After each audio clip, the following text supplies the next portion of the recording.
Bismillah, alhamdulillah, wa salatu wa salam ala rasulillah. Welcome to another episode of Haqiqat Show, where we discuss religion and politics, the two least controversial subjects. As always, I am your host, Daniel Haqiqat, and today we are going to go over and analyze the recent debate discussion that happened between Muhammad Hijab and Adnan Rajit, and the absolute humiliation that Rajit suffered at the hands of Hijab. MashaAllah, Muhammad Hijab did an excellent job really putting his finger on the contradictions, the constant double standards, the hypocrisy of Adnan Rajit, who is a shameless person, really. And I think a lot of people realize that in this discussion. Obviously, we had a watch party a couple of days ago on Tuesday, and we saw this dismantling of pretty much everything that Rajit stands for. But we had a watch party. It went for over 5 hours, their conversation. And so we won't go through the whole thing, obviously. I selected some highlights, the most blatant examples of hypocrisy, double standards. And I'm going to give some analysis. I'm going to give some reactions to it, inshallah. And I'm also going to address some of the criticisms that I've been getting for a long time now, but also more recently from not only the Wahhabis, but also the compassionate Imam side, or the fanboys of the compassionate Imams. We're going to look at some of that as well, because the overall theme, what the Wahhabis and the compassionate Imams agree on, is that Daniel is a liar. Daniel lies. Daniel misrepresents. And this is their common refrain.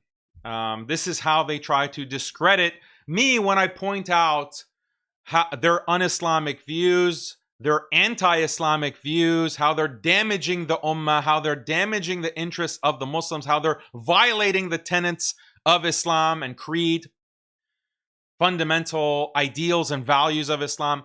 They deflect from that in the same way that all of the liars of history deflect, by returning the accusation, by saying, no, you're lying, you're misrepresenting. So I'm going to vindicate myself, okay? And some of the vindication is going to be vindication from 5 years. I was called a liar 7 years ago, okay? Nearly 7 years ago, I was called a liar on a certain issue. And I didn't really pull that out, point that out. But now I think it's time, okay? Now is the time to actually show the receipts. And I've had the receipts for a long time, but I just never felt like bringing it out.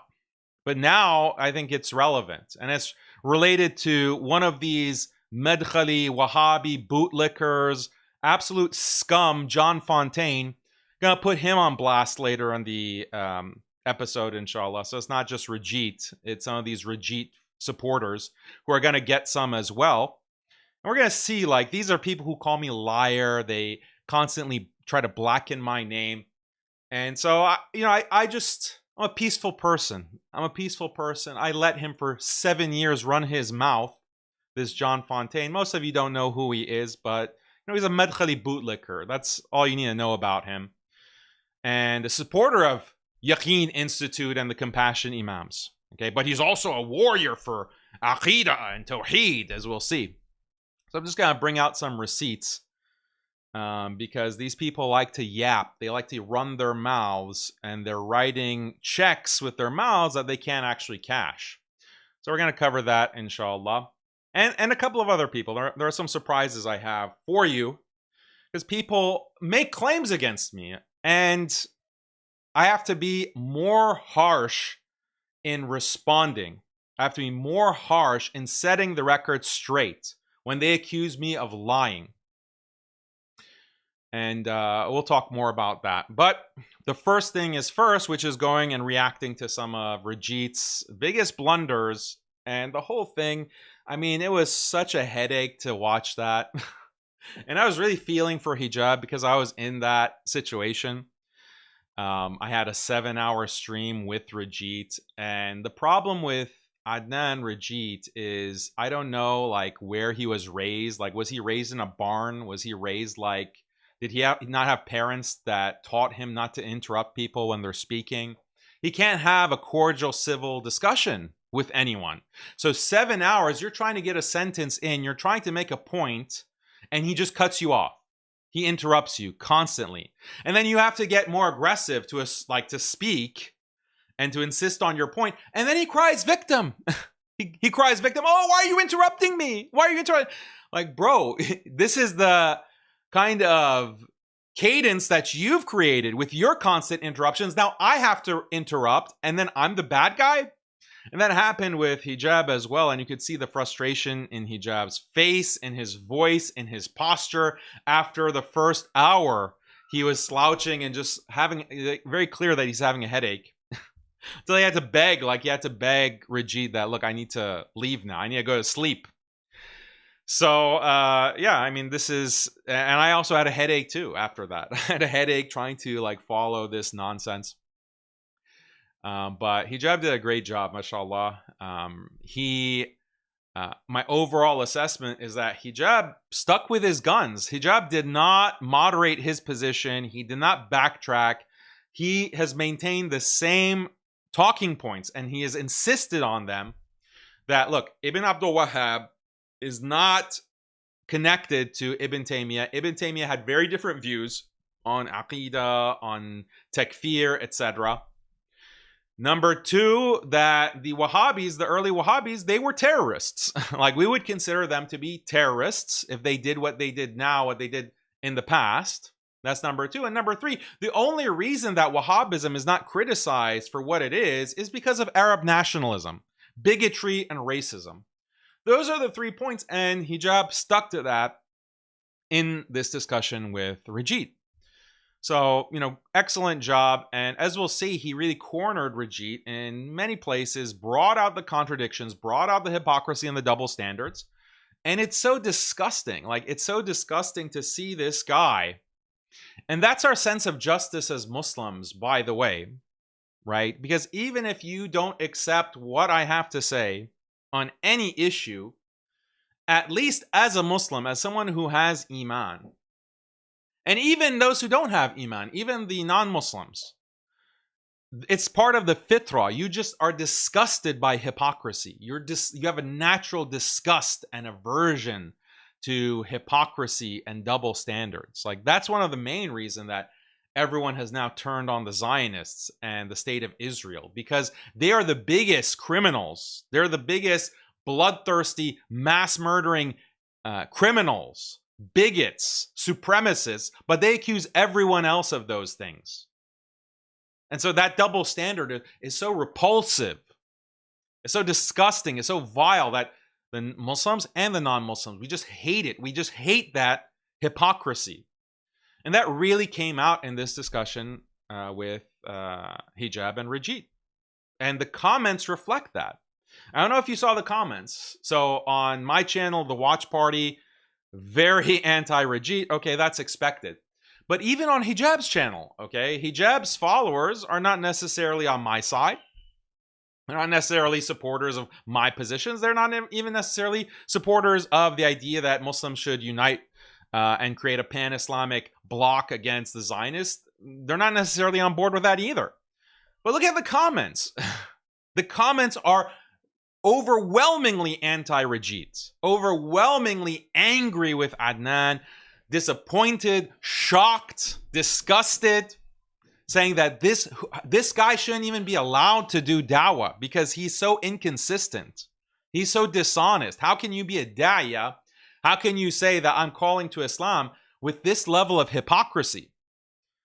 And so there are comments like that I'll show you as well.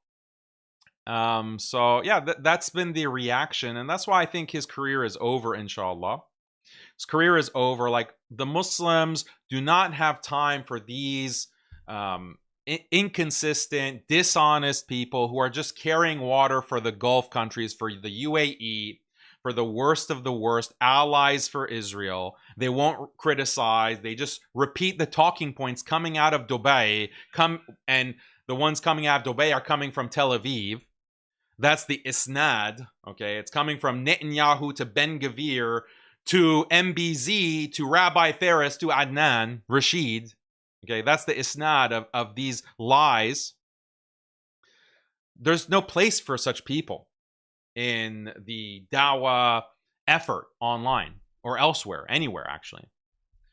And hopefully you agree with me. Like, if you had any doubts about this guy, okay, if enough wasn't exposed about his hypocrisy, his lack of adab, his lack of basic self-control, he can't stop himself from interrupting when someone speaks, his incoherence, his blatant lies. If you didn't already know the kind of person that Adnan Rashid is, hopefully by Tuesday, by watching any portion of that 5-hour stream, you now recognize who we're dealing with here. You recognize who we're dealing with, who is the one who's calling me a liar, who is the one who's saying that we have to love Hindus and Jews, and he's praying for Netanyahu to go to Jannah. He prays for Benjamin Netanyahu to go to Jannah. We'll play that clip. Like, that's who we're dealing with. So that's going to be our show. I think it'll be a good one, inshallah. Don't forget to subscribe to the channel. Hit the like button. You know, if you like this kind of content, hit the like button. Subscribe to our newsletter. The newsletter is linked in the description below. And that newsletter goes out every week, once a week. And it's a good place for a summary of everything that we've been putting out on Muslim Skeptic. If you can't follow all our content on all the channels, the highlights are going to be there and summarized in the newsletter. It's a good resource. It's your one-stop shop. So you have to submit your email address, and we'll send you that, inshallah. We'll send you the newsletter once a week. Link is in the description below. Okay, so let's get started. I want to start with a more general point. And we had one of the Muslim Skeptic team members emphasized to me that I should like talk about the more general point so that people don't get lost in the details. Okay, because one of the big criticisms of Daniel, as I mentioned, is coming from not only the Wahhabis, but also the liberals, the feminists, the compassionate imam simps. And they say that, oh, Daniel is for unity. But then, on the other hand, he criticizes the compassionate imams. What kind of unity is that? This kind of argument. And the best way that I can address that argument is maybe a meme. Okay, this is a meme that I've shared in the past. Not on the show, I don't think, but the duality. Okay, the duality of Goy. And this is a meme that's been made about, you know, the American politics or Western politics, the left wing versus the right wing. Okay, so the left wing, you have Free Palestine. Okay, great. Free Palestine. But they love every degenerate aspect of liberalism, secularism, feminism that's being forced upon society by these institutions. This meme says, oh, it's Jewish culture. I don't accept that. Like, liberalism doesn't come from Judaism. Okay, they adopted it. They adopted it in the same way that these compassionate imams have adopted it. But the degeneracy comes from liberalism. It comes from this Enlightenment ideology that came in the 17th century to the West in the modern age. Okay, so Free Palestine, but we love, you know, feminism. We love liberalism. All our entire conception of the world and values are on the basis of liberalism and secularism, separation of church and state. The state should not impose values, religious beliefs. The state has to be neutral. The state has to be, you know, secular. Like, all these values, we have to have equality between men and women in the household. We have to adopt all of these new laws, feminist laws, when it comes to marriage, when it comes to custody of children and divorce, when it comes to distribution of property. They accept all of that. Okay, that's the left wing. The right wing, oh, Israel is our greatest ally. This is the Donald Trump, the MAGA. Okay. And so that right wing is going to reject, say, some of the excesses of feminism. Like, they'll reject OnlyFans. They'll reject LGBT in schools, for example. They'll reject abortion, for example. Like, these culture war issues. Even though, in reality, MAGA accepts the underlying premise of liberalism and secularism and feminism. But put that point aside. but Israel is our greatest ally. So the point is, this is the duality. It's two sides of the same coin. It's two sides of the same coin with the left wing and the right wing. They're both serving the ultimately the same purpose, which this meme is saying it's Jewish subversion. I don't agree with that completely. I would say that this is like Western imperial Enlightenment values, Western imperial Zionist project. Like that's, both sides are in one way or the other advancing those interests. That's what I would say. The same duality exists in the Muslim community with the compassionate imams, the liberals on one side, the liberal Muslims, the feminists, the turban hijabis on TikTok shaking it and saying that they don't trust any male scholar, etc. They don't care about hadith, etc. That's on one side. And on the other side, you have the Wahhabis. The Wahhabis who will reject, the excesses, just like the MAGA tards. They'll reject the excesses of the liberal, homosexual, feminist project. However, they'll say Iran is our greatest enemy, the greatest threat. The greatest threat is Iran. The greatest threat is that we're not united on Aqidah, the correct Aqidah of Ibn Abdul Wahhab. Both sides are serving the same project, okay? The compassionate imams, who are they serving? Okay? Why is this messed up? Sorry. Half of my screen is gone. Hold on. There we go. The compassionate imam side, they support that project. They support the underlying, even though they sugarcoat it with, oh, here's a hadith, or here is some Quran, or here's an inspiring story from the Sunnah, an inspiring story of this female companion, or this female Muslimah of history, or here's an inspiring, oh, I'm going to touch your heart. Okay, they have all the trappings, all the trimmings, and that's the deception. That's the deception, because the underlying message that they and their institutions push is what? Is feminism, liberalism, secularism, sometimes explicitly LGBT, questioning hadith, questioning the preservation of the Quran, okay? Like someone like Yasser Qadi, who is part of these institutions, part of the Dawah Mafia, okay? So that, do you see? That's the compassionate imam side. And then on the Wahhabi side, they're constantly fighting against Muslim unity and weakening, either deliberately or inadvertently, doesn't matter, the same result, weakening the resolve of Muslims to unite against the Zionist Greater Israel project that's being used to cut up the Muslim world, serving the interests of not only the West and Israel, but serving the interests of these corrupt rulers, these monarchs, these royal families that are sucking up the resources of the Muslims, the wealth of the Muslims to enrich themselves, and they're abolishing the Sharia. They're secularizing Vision 2030. Let's have the Shakira concerts. Let's have the belly dancing. Let's have the naked dancers around the Kaaba. Two sides. Okay, two sides working towards the same end result. And so you're absolutely right that I'm extremely harsh against both, because both are serving the same purpose and both are damaging the Muslims. They're damaging the iman of Muslims, the resolve of Muslims to follow the Islamic tradition, to hold fast to the Quran and Sunnah. They're both damaging that.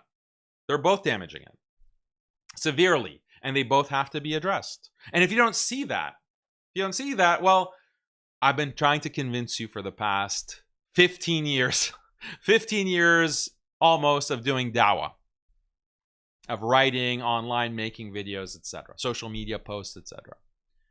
So hopefully you're coming to see this. And we're going to touch on a lot of this, especially on the compassionate imam side. I'm going to give you a blast from the past. That's where we're going to talk about John Fontaine and others. And you'll see, some of this, because it's shocking. It's shocking. So, let's see. Here's a comment that I thought was really good. This was on Mohammed Hijab's channel. And this is someone who is so angry. That's what I liked about this comment. It was just full of rage. And this person says the sheer amount of lies from an Iraqi, okay, and Iraqi is writing this, Adnan, you disingenuous Khariji.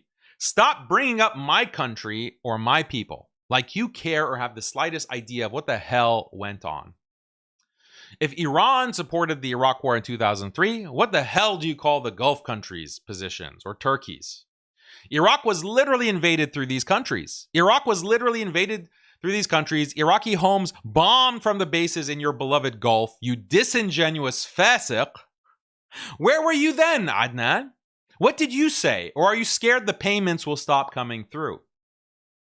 A simple Google or Wikipedia search will show you that sectarian fighting in Iraq started after Iraqi Shias were killed en masse by Sunni extremist groups heavily linked to Saudi Arabia and Qatar, leading to the emergence of extremist Shia factions who also committed atrocities. So he goes even way earlier than Al-Qaeda, AQ, Saddam Hussein. Saddam Hussein massacred Kurds, he massacred Shia, okay, in the tens of thousands, if not hundreds of thousands. He gassed them. He destroyed their environment, the marsh Arabs in the south of Iraq. Okay, that's Sunni. Okay, are you not going to attribute that to Sunni Saddam Hussein? That always goes missing from the equation whenever these Wahhabis talk about Iraq. This was a civil war of disgusting proportion, and linking it to Iran alone is as disingenuous as it gets. Point number 3. Bashar al-Assad, as evil as he was, allowed weapons to flow to Palestinian and Lebanese groups, which is why Iran supported him. The majority of killing in Syria happened by Syrians killing each other. There were more Chechens, North Africans, and Southeast Asians fighting on the ground in Syria than there were Iranians. My uncle was killed in Syria right at the start of the revolution by these extremists for his name. Shia neighborhoods were shelled. Sayyidah Zainab shelled. Massacres happened in Shia areas before the emergence of, as mentioned before, Shia extremists. Google it. See the pattern. Did you see, guys, how he danced, meaning Adnan, danced around UAE's involvement in the slaughters in Sudan and Libya, or the Saudi involvement in the death, destruction, and famine in Yemen? Yeah, we all saw he danced around that. He was very uncomfortable, and he wouldn't even address it. Did you guys see how he danced around that? And this disgusting Zionist-worshipping Wahhabi has shown himself to have no integrity and is a scholar, quote-unquote, that shakes his hips to the highest bidder. They weren't wrong to call Adnan Rashid the GCC prostitute. I fundamentally disagree with a lot of Iranian influence in Iraq. But this is astonishing to say the least. No logic, no honor, and you want people to take religion from you? Question mark. Okay, so this is the kind of comments that we're seeing on Adnan Rashid. Just so angry, like you can just feel the rage. And this is someone who is not necessarily supporting Iran. He says that. He says, I don't necessarily agree that Iran should have this kind of influence in the Middle East. But you're lying, Adnan. You're a liar. This is the point that you see over and over again. And we're going to review some of the material. Okay, guys. I also forgot to mention that I'm going to read your super chats. So if you have a comment that you want me to prioritize, just let me know by submitting a super chat. How's the volume, by the way? Can you guys hear me okay? Just put a 1 in the chat if the volume is okay.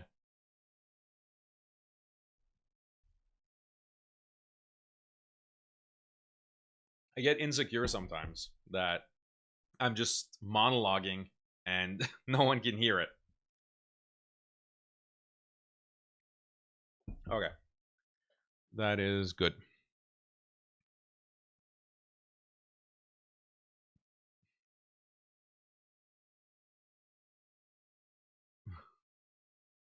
Okay, so I'll read your super chats as we get through more of the material. Okay, so here is, what else?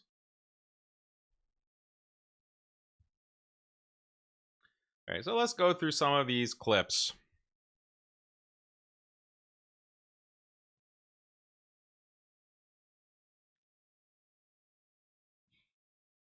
India is a diehard India is a diehard enemy of Muslims. The current government, I'm not saying the Indian people, okay? Don't clip this and put it out. The Indian people are beautiful people with beautiful culture, okay? Okay, and I mean the overwhelming majority of the Indian people, they don't have anything against Islam and Muslims. It's the government, the current government, the BJP government is an extremist government. Their current prime minister was indicted for a genocide of the Muslims in 2003, the Gujarat. He was called the Butcher of Gujarat. He was refused visa for the US until he became the prime minister of India. Amazingly, right? India is a Okay, so this is, he doubles down because hijab came out and said, like, how can you have this kind of nuance and even supporting Muslim Hindu unity when you're so anti-Iran? And you have no kind of nuance when it comes to the 12 or Shia. You have no kind of compassion for them. And then he doubles down. He says that, well, the Indians are beautiful people, beautiful culture. It's just their government. People were pointing out, hey, newsflash, idiot. Newsflash, moron. Why do you think the Indian government is in power? This BJP government with Modi as the prime minister, it's because the majority of the country supports that. The majority of the Hindus are supporting the BJP. And then this clip that was put out has a screenshot of this chart that 85% of all anti-Muslim posts originated in India, US, and UK. So India is one of the most anti-Muslim countries that there are. And that's obviously, it's not just the government, it's the people. The people there are anti-Muslim. The people there are lynching Muslims for eating beef. And destroying, bulldozing mosques, bulldozing masajid, lynching Muslims, massacring Muslims. This is what's happening in India. And all that Adnan can say is like, oh no, it's just a few bad apples. That's shocking. That's shocking. This is the kind of attitude that he has. And is it connected to the fact that the UAE is very closely connected to India and the BJP, and they have good relations? And that's why the UAE is building Hindu temples and promoting Hinduism in India, in the UAE? It's a good question.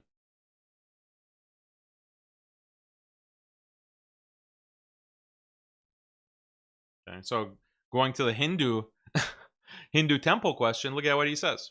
Consistent, just like you want me to be consistent. People are saying you're harsh on Iran. You're not talking about the temples being built in which is haram, which I have condemned publicly. Okay, so do you think that if Abdul Wahab, if Abdul Wahab was alive today, do you think he would say about a country building temples that they are, what do you call it, Muslim? He absolutely. If I, Adnan Rashid, a student, listen, my answer can say it's haram to build temples. Haram, or is it not? Would they say this country is a Muslim country, or would they make takfir of the country? I don't know. As I said, I'm not a Mufti, but so they make takfir of the Ottoman for grave. Wait, Adnan, please, Habibi, let's be. This is not being academically honest.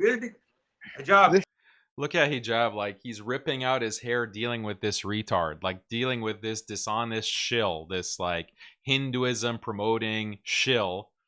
Okay, he's ripping his hair out because he refuses to acknowledge the point that's being made. Okay, the point that hijab is making here is he's saying that, and he made it earlier in the videos that we've covered from Sapiens Institute and his lectures on Ibn Taymiyyah and Aqidah. Hijab is making a very simple point. He's saying that Ibn Abdul Wahhab and his followers made takfir of entire regions, including the Ottomans, okay, and regions that the Ottomans were controlling, on the basis of what? On the basis of grave veneration. But it's not because everyone in those regions, like not everyone in the Ottoman Empire and the Ottoman Caliphate was venerating graves or like going and worshiping graves, okay? And the Wahhabis knew that. But they had a chain takfir principle.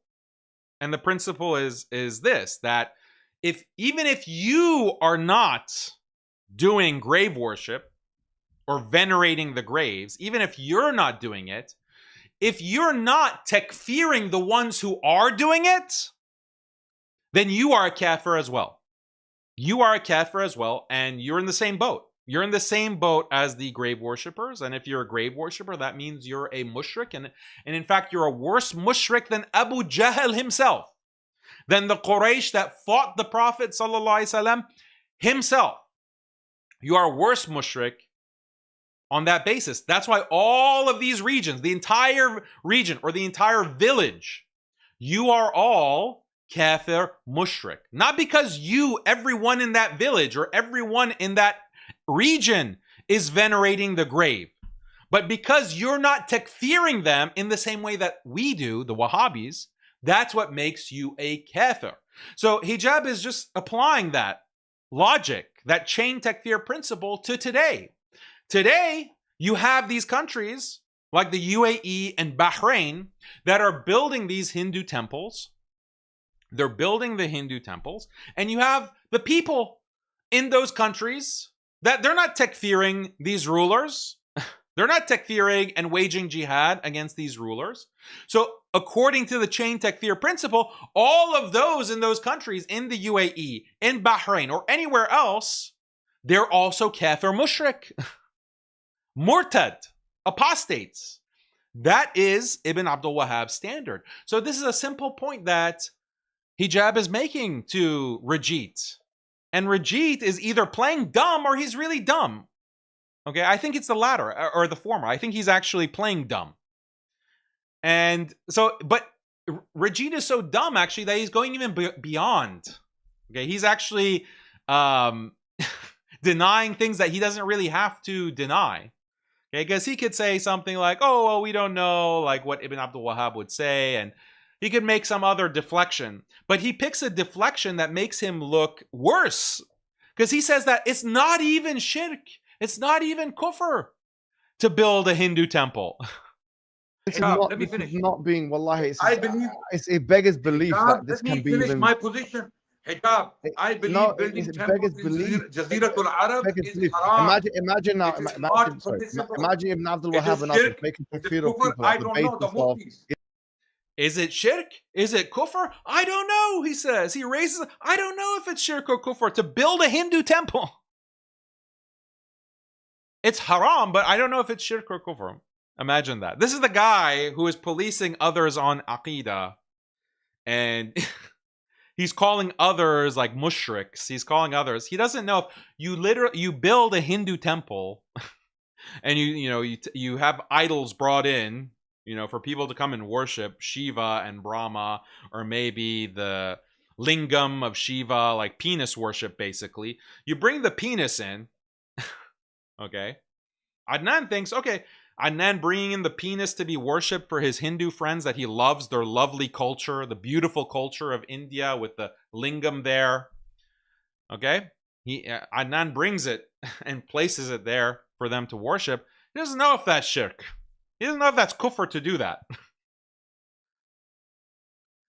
So, I mean, I challenge the Wahhabis. Like, according to the Wahhabi standards, actually, for hijab to not, for Adnan not to know that building a Hindu temple with idols is shirk and kufr, that makes him, by chain takfir principles, that makes him a kafir, an apostate, according to the Wahhabis, according to Ibn Abdul Wahhab's principles. Imagine how ignorant this guy is. It's haram. Okay, it's haram. And even on that basis, he's not going to condemn the UAE. Even on that basis, he's not going to say anything negative about these Gulf monarchies who are doing the haram things. Even then, he'll say, I'm not a mufti. Istighatha, but then you've got a country building temples and then there's no takfir being made here. Do you think he would not make takfir on these people? Hijab, I already clarified. That? Okay, hijab, are you a mufti? Look at hijab, he just closes his eyes. He's like, oh, this retard, this moron. Look at hijab's face. Like, he just closes his eyes. Oh, so stupid. See, this is why, like, it's not only that you're stupid, like you're just dishonest. Like you won't acknowledge like a simple point. Like he's not even a good propagandist. Okay, a skilled propagandist would understand, would have some kind of self-awareness to know like what you look like. Like you look like someone who's trying to slip out of a clear contradiction, but you're doing it in the most clumsy way. You're doing it in the most clumsy way that discredits you. It makes you look retarded. So it's repulsive. It's repulsive. Hijab is repulsed. You know, you can just read it on his face. He's just too nice to say it. Are you Mufti? No. I know the answer. Look at Hijab. Answer, no. Am I? Look at Hijab looking over to Zishan. Like a look says everything, right? You know, a picture is worth more than 1,000 words. Is that the expression? But yeah, a look is worth more than 1,000 words. Mufti. No. Takfir is fatwa. Yes? Takfir is fatwa. I'm going to takfir Iran. I'm going to takfir all the Shia, the Rafida, the Twelvers. Okay, that was another thing that we'll talk about. His equivocation on who are the Shia. Okay, he was trying to be slippery on that issue too. He was saying that, oh, the Twelvers, I have no problem with the Shia. I don't do mass takfir of the Shia. And then Hijab brings the tweet that has him saying the Rafid are mushrikeen, they're mushriks. Okay, a categorical, absolute statement. He's like, oh, no.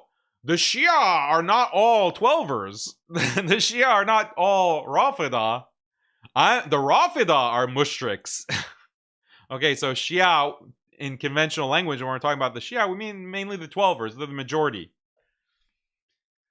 But yeah, there are other groups. There are the Zaydis, Ismailis, whatever. So he's equivocating on that. This went viral. Okay, this went viral. Okay, because he was, again, everyone is innocent in the Middle East, according to Adnan's worldview, his understanding of history. There's been no crime or bloodshed.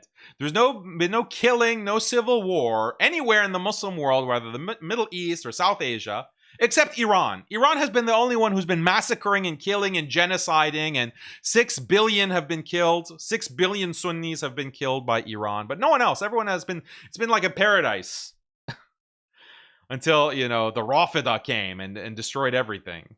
This is his view. This is literally the kind of way that he speaks.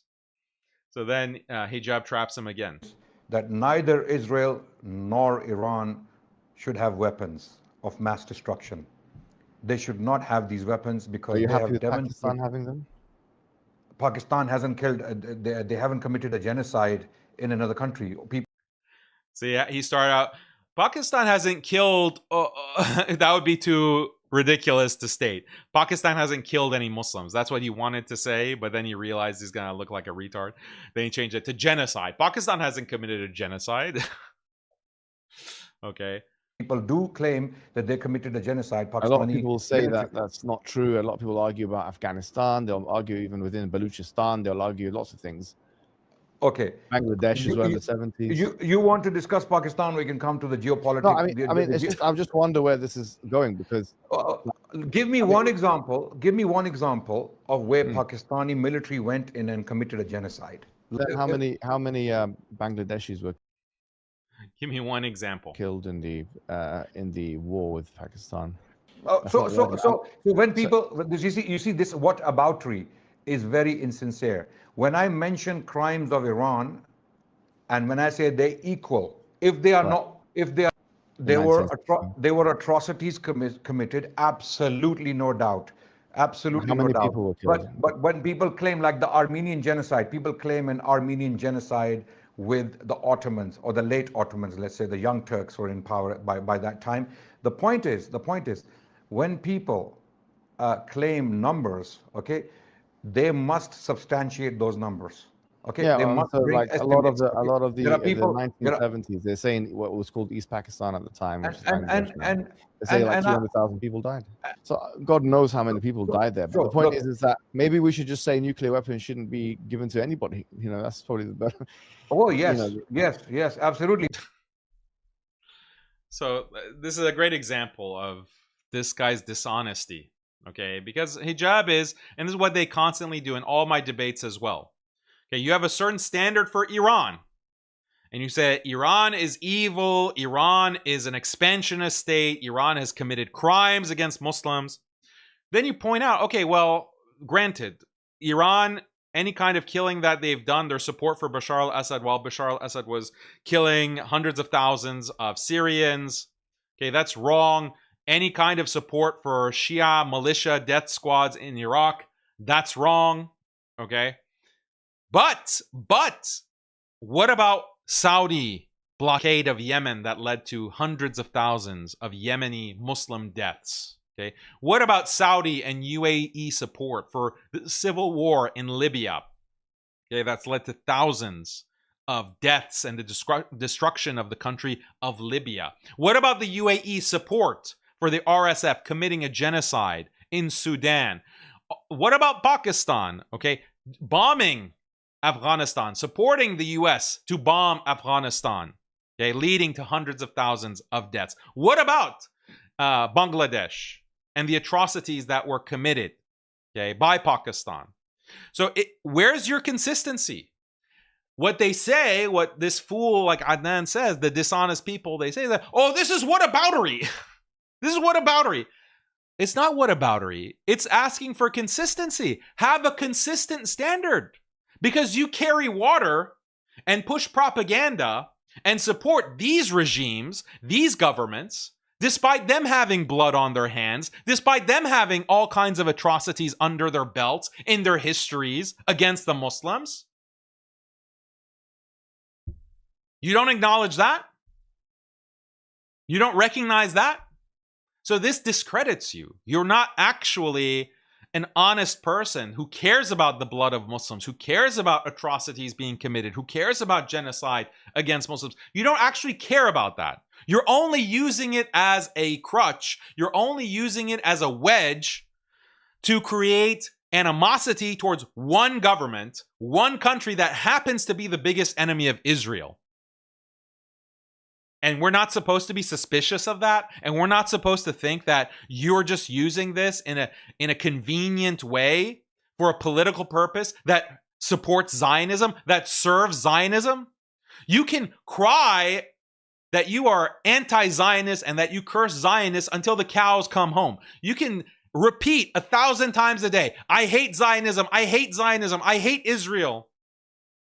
But it means nothing when you are actually doing the work of the Zionists. When you are attacking the enemies of the Zionists with even more vigor, with even more animosity, with even more belligerence against the enemies of Israel. Your lip service means nothing. Rajit.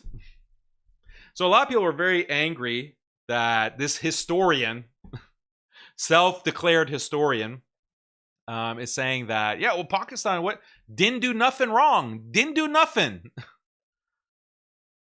Pakistan, okay? In the 1970s.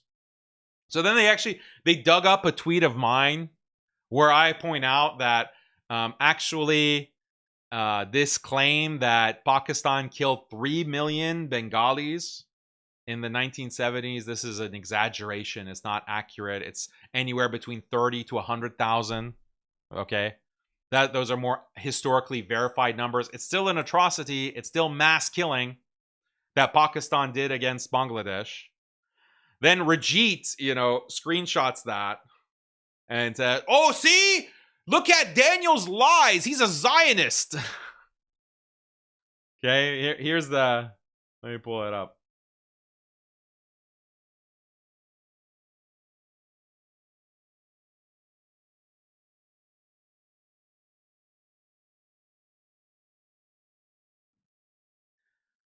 Says, in the uncut clip, you can see clearly that I'm saying atrocities were committed and they were very unfortunate. Like, that was in the clip. That was in the clip that we just listened to. Yeah, you say that there is atrocities, okay? Does that sound like denial or justification? Okay, it does sound like a denial in the context of what you were saying, because you're trying to make a distinction between Pakistan and Iran. You're saying Iran is committing all these crimes, and therefore they should not have access to nuclear weapons. They should not be supported. We can't ally with them. And you have a different standard for Pakistan. So the implication is a denial. Okay, and it was only when hijab pushed you and showed you the numbers on screen that you had to make like some kind of wishy-washy concession, mealy-mouthed concession on that after you got pinned. Then he says, this guy, meaning me, said something similar not long ago. Conclusion, DH is using Zionist tactics. Okay, and so this is the tweet. The 1971 conflict between Pakistan and Bangladesh was tragic, and there is without a doubt wrongdoing on the Pakistan side. That being said, the popular history of this event, which claims that Pakistan killed 3 million in Bangladesh, is a complete hoax, fabricated and disseminated in large part by India. Because India wants to cause a rift between Pakistan and Bangladesh, because India knows that pan-Islamic unity between the Muslims of Pakistan and Bangladesh is going to be the end of their Hindu supremacy project. Okay, it is as fake as the popular propaganda circulated by the Indian government that Muslims killed 80 million Hindus in past invasions. The lie about the 3 million was designed to keep Muslims in Pakistan and Bangladesh divided and under Hindu domination. The actual number of deaths in the conflict is closer to 50 to 100,000. Okay, so where's the lie? Like, where did I lie? Where's the conflict between this statement, this tweet, and the clip that we played? Okay, this clip is showing that it was also 300,000. Okay, 300,000 is some estimate. Others estimate less. Still, tens of thousands at least were killed by Pakistan. Okay, so no one's denying the crimes of the Pakistani army, past or present. The only one who was denying it was Rajit until hijab had to set him straight. So even after, this guy has no shame. Even after the fact, he tries to distort it and says, I'm using Zionist tactics. I think we all know Rajit, who's using Zionist tactics. Okay, let's go to the next clip.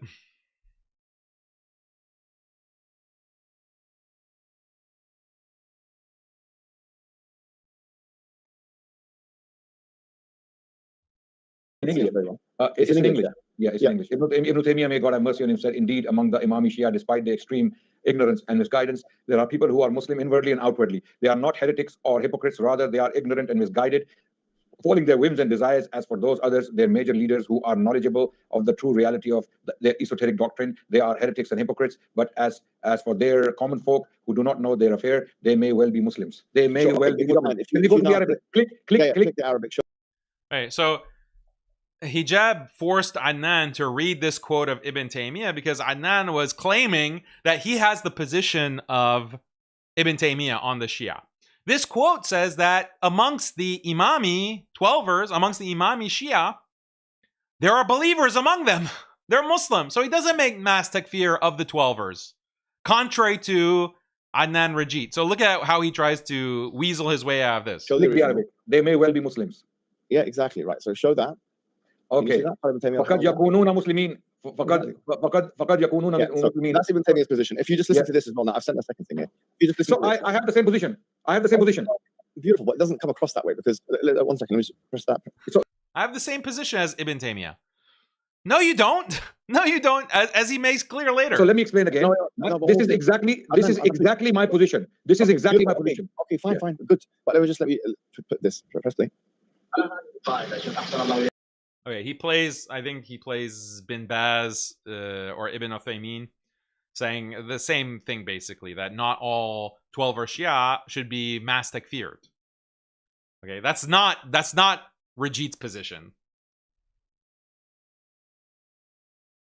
Adnan. So that's I acknowledge this position. I acknowledge this position. Yeah. Okay, excellent. So since you said you agree with the opinions of Ibn Taymiyyah, which is the opinion that they're not kuffar in general until Iqamat al-Hajj is done, and they're Muslim until you approve it. So then then what you said, maybe you should delete those tweets that said that the Rafidis are kuffar. To be honest, because it comes across as you're making mass takfir. Because that's not your position. We've just acknowledged now that that's not actually your position. No. Show me a tweet where I said all Rafida are kuffar. Okay, let's take a look at what looks like that. Show me a tweet. Like, he says it so confidently. Just show me one tweet. Go to the tweet where he says that the 12 are... No. I don't want something that looks like it. I want something that is it. Okay. Is it there? Okay. I don't... He's so like, no. Like, he thinks that he's got him. He's got hijab. Like, oh, show me the receipt, you liar.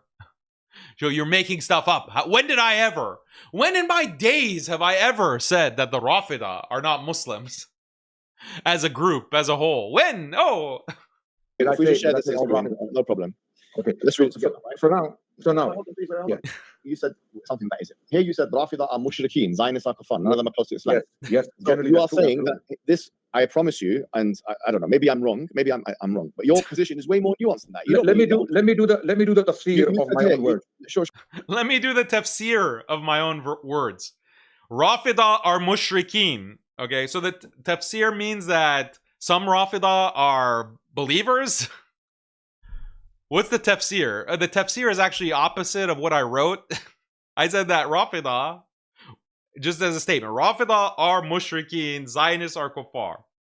None of them are close to Islam. Like, equating the Rafida and the Zionists, Jews, okay? None of them are close to Islam. Of course, he would never say Jew. Like, he loves Jews too much to say Jew.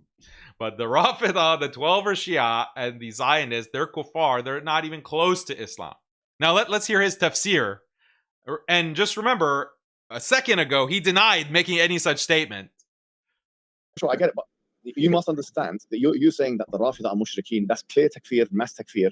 That, as you saw with the list that you presented, is not how these scholars spoke. They said anyone who does this is a kafir. Anyone who I'm saying allow me to defend. Yeah. Anyone who's done shatam of the Sahaba, they're kuffar. And then, as we heard, Ibn Taymiyyah says Iqamat al-Hajj is important. Albani saying no, Adab al-Jahl. They're all saying these things. So the way as a Salafi, I don't understand. Look, as a Salafi, when I said what I said on Sneako's stream, why did that trigger you? Because I don't understand. This is a mainstream Salafi position. Yes, this is a mainstream. Ibn Taymiyyah takes his position. Albani takes his position. Ibn Taymiyyah I take that position. I take that position. But not the. Let me explain. So let me explain. I will explain again that my issue was not.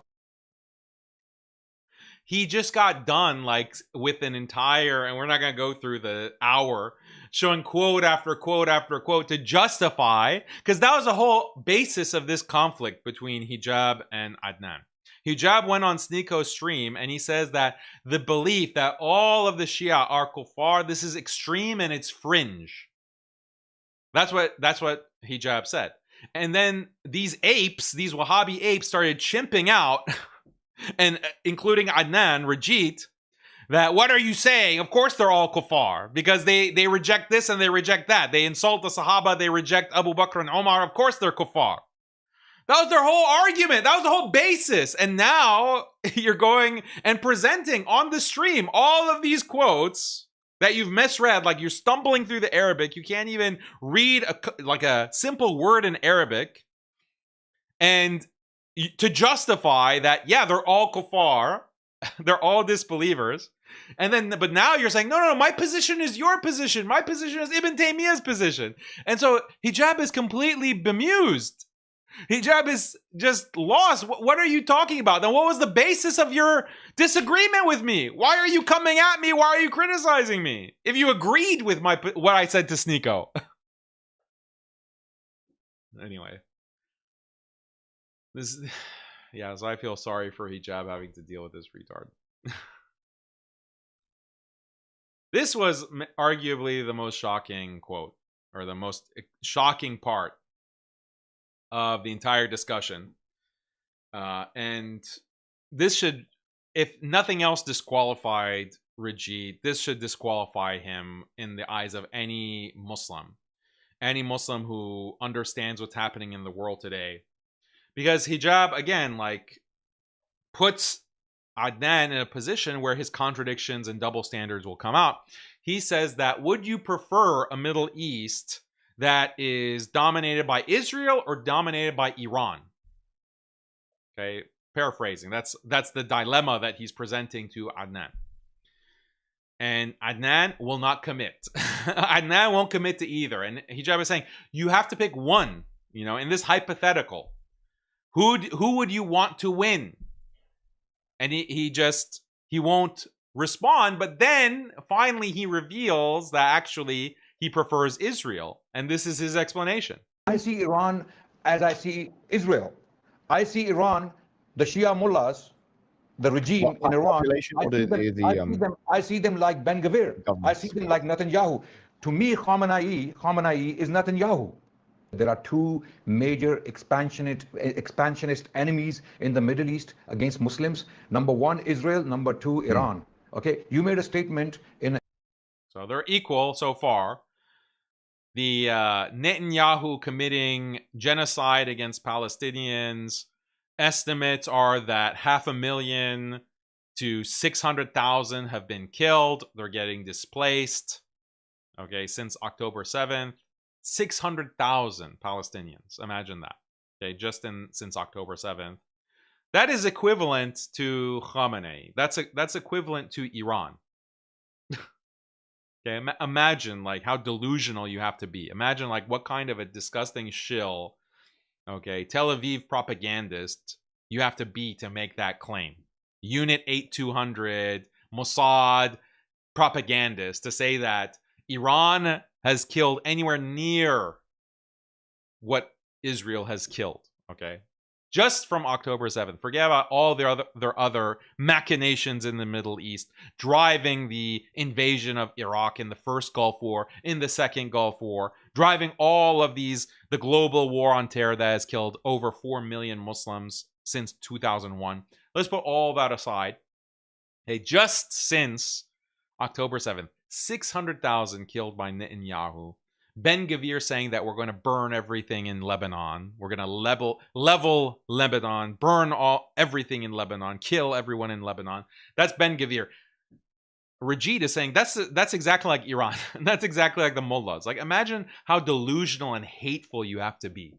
Like, you don't have to be a fan of the Iranian government. You don't have to be a fan of Khamenei, Khomeini before him, anyone. You don't have to like Iranians in general, but can you have like a basic grasp of reality? Like, can you have a basic grasp of reality and history and facts? Like how?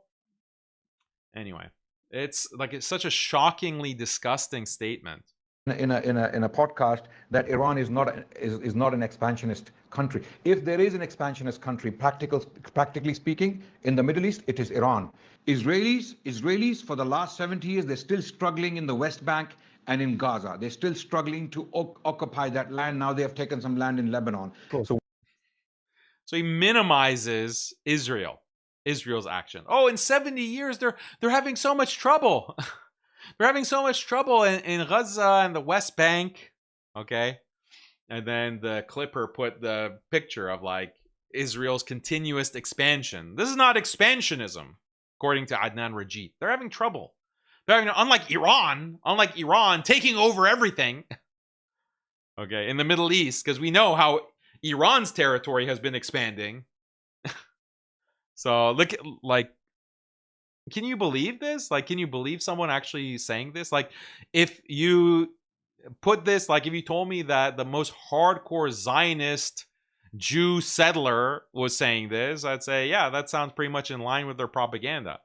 Even the Zionists aren't this brazen. Even the Zionists have a little bit of shame. Even the Zionists will say, yeah, I don't agree with everything that Netanyahu does. Even the Zionists will be a little bit more sober in making these kinds of claims. But not Rajid. Rajid goes the full Monty. Rajid goes the full blown. They have 70 years. They hardly have occupied anything. Hardly. Like, it's barely noticeable. It's barely noticeable what Israel has done. They're not expansionist. Iran is the expansionist. We know how the Iranian borders have been expanded constantly. When I say Iran is an expansionist power, okay, And the Muslims are facing two choices now in the Middle East. The Muslims, okay, it's either the greater Israel in theory, which is still in theory, right?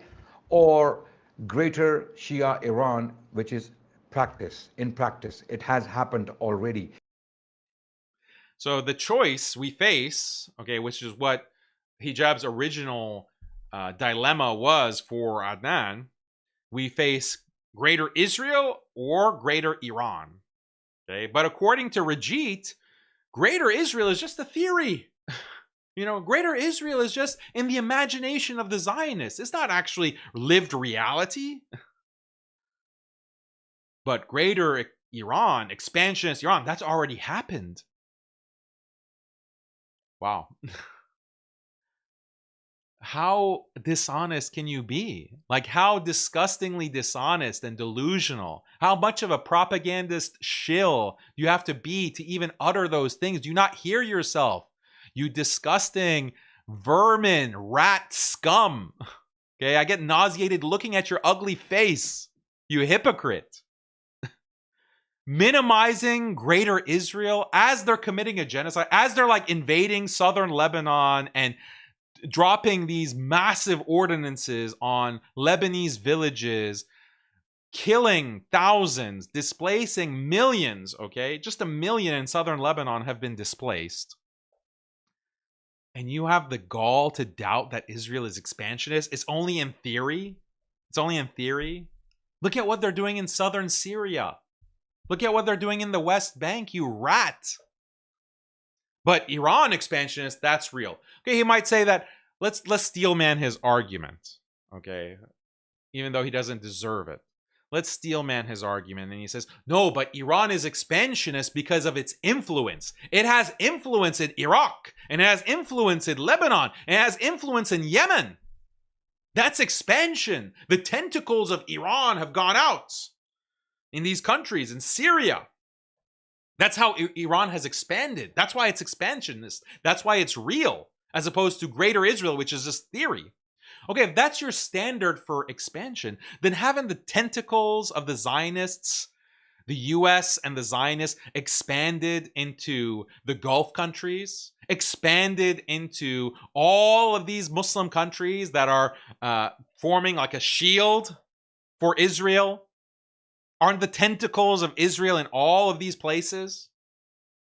If that's your standard?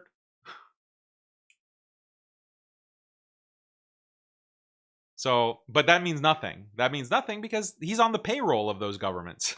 He's on the payroll of those governments. Like, isn't okay, if Iraq and Yemen and Lebanon through Hezbollah are proxies of Iran, then isn't the UAE a proxy of Israel? Isn't Saudi a proxy of Israel? They have US bases that are used to attack Israel's enemies since the Gulf War, since the 90s. Attacking the enemies of Israel through those bases that are set up in Saudi Arabia. That's not a proxy of Israel. That's not the tentacles. That's not expansionism. Except in addition to that, influence and control and US bases, Israel has actual literal occupation and genocide that it's doing as we speak. But Adnan is blind to that. He closes his eyes. He can only see if Iran, does something wrong. So anyway, you can't reason, and it's not like if you explain this to Adnan, like you'd have to have a situation which he would never agree to, like an actual fair debate where he is muted or there's a moderator that shuts him up and presents, like the opponent can present facts and pin him on things. He can only be in a situation where he's interrupted. He can interrupt. He can gaslight. He can filibuster. He can use shotgun tactics. These are Hyde Park gutter tactics or TikTok tactics. Like in an actual formal debate where there are rules, equal speaking time, he would never agree to that. And the Wahhabis in general don't agree because the facts are so obviously against them. Reality is so obviously against them. The only way that they can be seen as having a point is if you just don't engage in debate. You just have to gaslight and lie to your audience. And anytime you get confronted or challenged to a debate, you dodge it, or you get into these conversations with like hijab and you just constantly interrupt. You constantly spout lies. Anyway, I thought this was the most shocking thing that he said in the entire 5-hour, 6-hour discussion. Like, he's minimizing Israel, like in the middle of Israel committing a genocide and expanding. Like, he's minimizing that. He's saying that's only theoretical, guys. That's just in theory.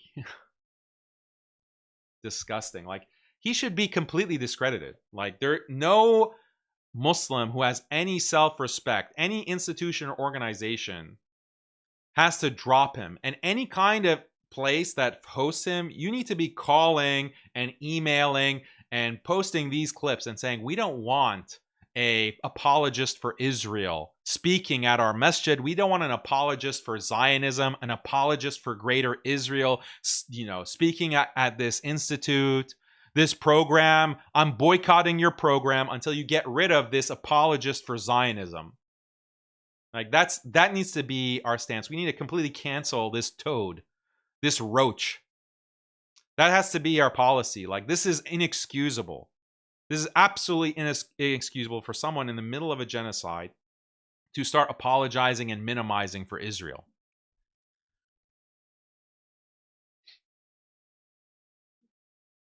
Now look at this.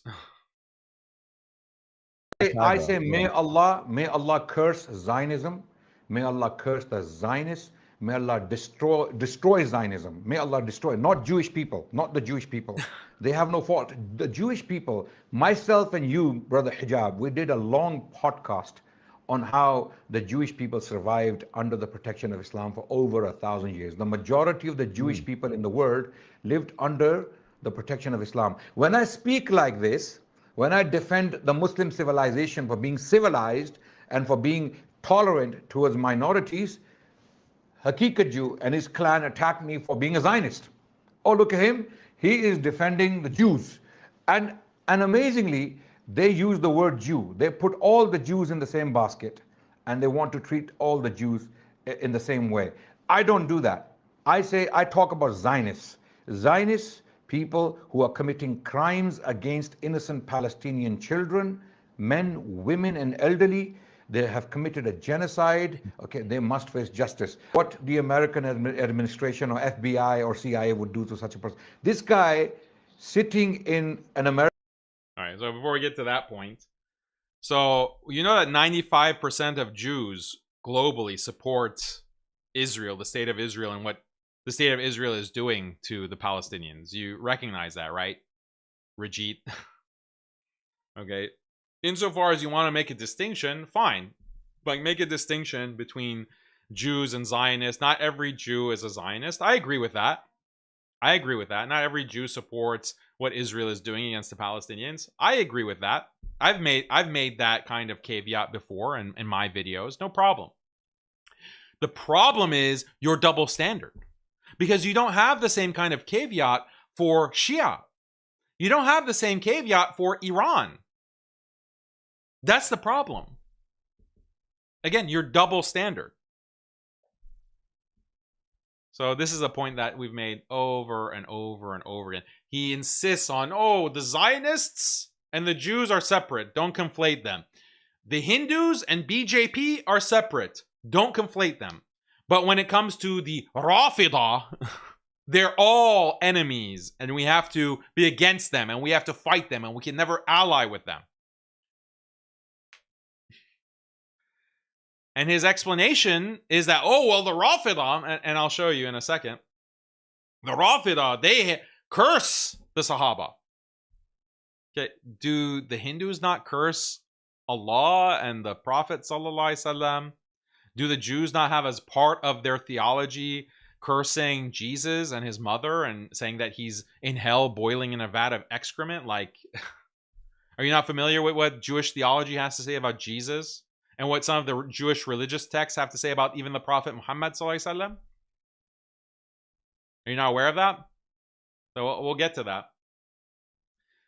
But yeah, it's your double standard, you filthy rat. In an American basement is making these statements. I don't know what the hell is going on. I don't know. I don't want him dead. I don't want him arrested. Okay? But he's making statements. He's using the word Jew again and again. He is making. If you use the word Jew, it's a big problem. I'm an anti-Semite, according to Adnan. And where's the FBI? Where's the FBI slamming down the door, okay, to arrest me because I said Jew? Okay, this is the kind of cuck. Anyway, this is the kind of retard that we're dealing with. Statements in favor of Iran. Iran should get nuclear weapons and Iran should have more proxies, and still sitting in his basement in the US somewhere, right? Okay, why isn't the FBI locking me up? Why isn't the FBI locking me up? Hey, hello, retard. There's something here in the United States where you have protected speech. Certain things are protected. Okay, and there are many people, many analysts, okay, on YouTube and elsewhere, Americans criticizing Donald Trump, criticizing the war, criticizing the actions of Israel, criticizing Zionism. You can criticize religions. You can criticize Judaism. I didn't know that's a problem for you, Adnan.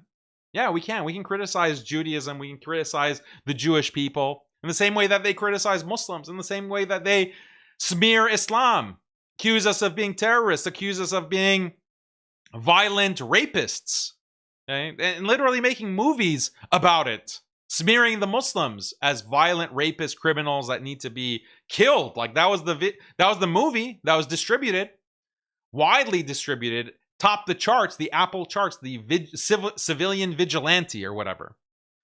Yeah, they make movies about that. But it's only cucks like you that are like, oh, yeah, we can't say Jew. Can't say Jew. We can't criticize Judaism. Oh, just the Zionists. Just the Zionists. Yeah. Okay, yeah, this is like boomer mentality. He has like so many flaws. Like he has such a backwards understanding of reality. And just a cuck. Like he's cucked in every way. Okay, so then I challenge Adnan. Condemn the Jews. You have a problem with the Shia, and you want to put all the Shia Rafida in the same boat. You want to say that they're all bad, they're all enemies, that Sunnis can never ally with them because of their theology, because they insult the Sahaba. Okay, well, condemn the Jews for insulting the Prophet, sallallahu alaihi wasallam. Okay? They called him a madman. They called him a madman. This is recorded in their religious texts. This is what their religious scholars, the sages, said about the Prophet Muhammad sallallahu alaihi wasallam, that he was a madman. That's part of their texts. That's part of their beliefs. Or just go to the Talmud. It says that Jesus is burning in hellfire, in a vat of feces. Jesus was a sorcerer. He was a polytheist. That's what they say to Jesus. His mother was a prostitute, was a harlot. The Blessed Virgin Mary. That's what they say. That's what the Jewish text, their most holy Jewish text, the Talmud, says about Jesus and Mary. So go ahead, Adnan. Be consistent. Be consistent. You don't want to make any distinctions on the Rafida, but you have all these nuances and disclaimers and caveats when it comes to Jews. They're not Zionists. When it comes to Hindus, they're not Hindutva, blah, blah, blah. Okay, be consistent. This is far worse. Okay, this is far worse what they're saying. What they're saying about the prophets than what the Shia say about the Sahaba, actually. Okay, so then he responds. Okay, he says, challenge accepted. Okay, I will make it easy for you. I'll respond in the words of Ibn Taymiyyah. Rafid are bigger kuffar than Yahud and Nasara for making Ali superior to Ibrahim. Okay, this is what he responds. You didn't respond to the challenge, retard. The retard was to condemn Jews. You don't even mention them. You don't even mention them. So he's too stupid to understand that you are being exposed for being a hypocrite, for having double standards. Just shocking. Okay, and again, this Ibn Taymiyyah quote, the quote that you read yourself says that some of them are believers. Do you forget that? And you said that, oh, I have the same position as Ibn Taymiyyah. Hey, retard, did you forget what you just read with Muhammad Hijab on his stream? So, yeah,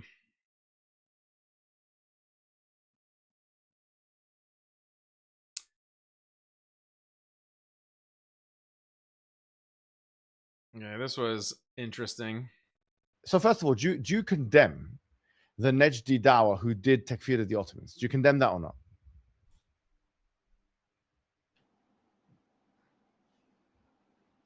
Do I condemn the Najdis for making takfir of the Ottomans? I don't believe they did. I believe they made takfir of certain practices. Okay, so you don't believe the Najdi Dawah done takfir of the Ottomans? You're not. Let me. If I can. You don't believe they did it? My sentences. I believe they made takfir of certain individuals, certain establishments, certain practices, not the entire Ottoman empire, not the entire Ottoman establishment. Well, then that okay, would maybe be madness. I'll send you some sources out. No, that's fine if you believe that. So likewise, let me finish. So likewise, this is a consensus among historians. There's consensus. They say it themselves. Okay. Like this retard is saying that like the Najdi Dawah did not takfir the Ottomans ever. It's so crazy. Like, it's so beyond belief that you would deny that. It's like recorded in all of these texts that we've shared with you over the past year and a half, 2 years. Ibn Sahman, okay, when there's this fatwa that he gives, and you saw it in the Wahhabism documentary, where the Ottomans are fighting World War I against the British, and they're making a global call for defensive jihad against the British invasion that threatened to genocide the Muslims in the Ottoman Empire. The Wahhabi Mufti, Ibn Sahman, comes out and says, no, the Ottomans are murtadeen, they're murtad. We actually have to side with the British because they're Ahlul Kitab. Okay, Ibn Ghannam, okay, Durasaniya, many statements takfiring the Ottomans. Okay, takfiring the Ottomans as a whole. This retard says, well, they never did it. And Hijab can't believe it. Like, Hijab is like, what? You're denying it? Okay, I guess we'll have to send you sources. This is like pure lies, like pure lying. I'm saying, did you condemn? Yeah. Okay, Hijab, do you condemn Ottomans for making the... Before even this retard can make his statement, he wants to say, do you condemn the Ottomans for takfiring the Wahhabis? He's already responded that 10 times by this point in the stream. That's why Hijab just says, yeah, before he even articulates his question, before he articulates the gotcha from Uncle Retard, he says, yeah, I condemn the Ottomans too for doing that. Okay, Hijab, do you condemn Ottomans for making takfir of them? Yeah, I do. This moron is like, you do? He did it 10 times earlier, you fool! You moron! Look at his face. Look at this dumb face he makes. Hijab has just had, like, just suffering from probably a brain-melting migraine, having to listen to this idiot. He's like, yeah, I do condemn that. Now, can you do the same? Can you do the same, Adnan? I do. You condemn Ottomans for making takfir? Yeah. Now, since I've done it, do you condemn the Najdi Dawah for making takfir of the Ottomans? If Najdis. Not if. Najdis, yeah? See? It's like, oh man, so frustrating. Habibi, come on. So let me... In Adnan's bizarro world, bizarro history, the Ottomans are making takfir of the Wahhabis, but the Wahhabis never did. The Najdis never takfired the Ottomans. You retard. They invaded the Ottoman lands. You moron. You absolute idiot. They invaded Hijaz. Who was controlling Hijaz? Who was controlling Mecca and Medina? You retard. They invaded Ahsa, okay? Sham, Iraq. The Wahhabis were invading Iraq. On the basis of what? On the basis of mass takfir.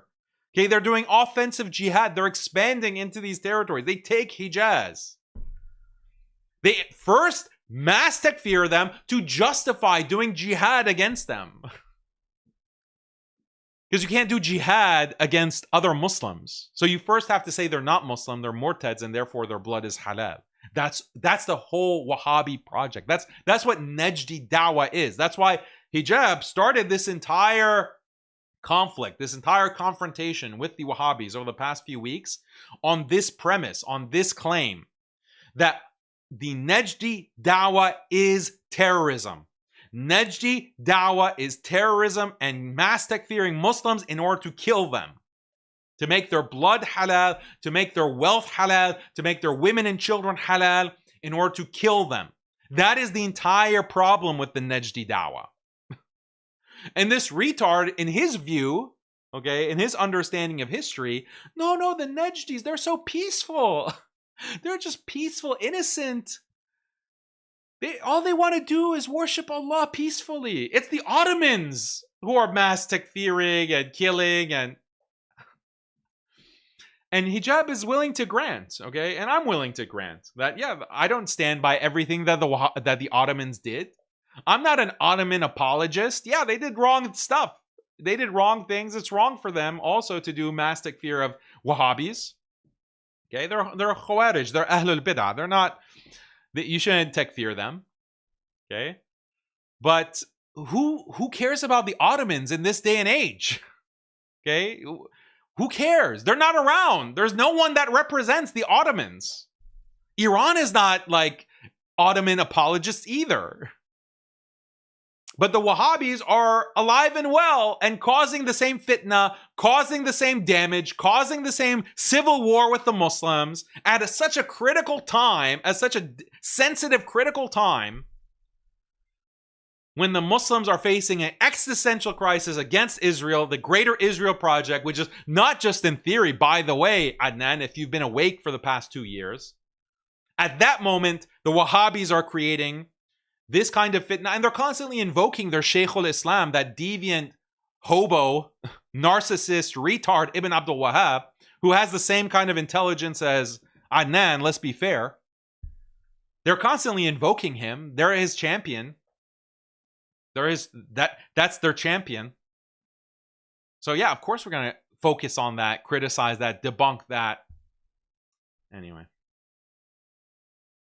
Okay, so I want to show you some clips.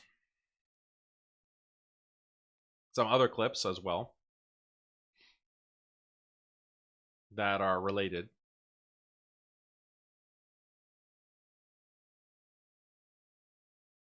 Okay, look at this. Like an extension of what they were just saying.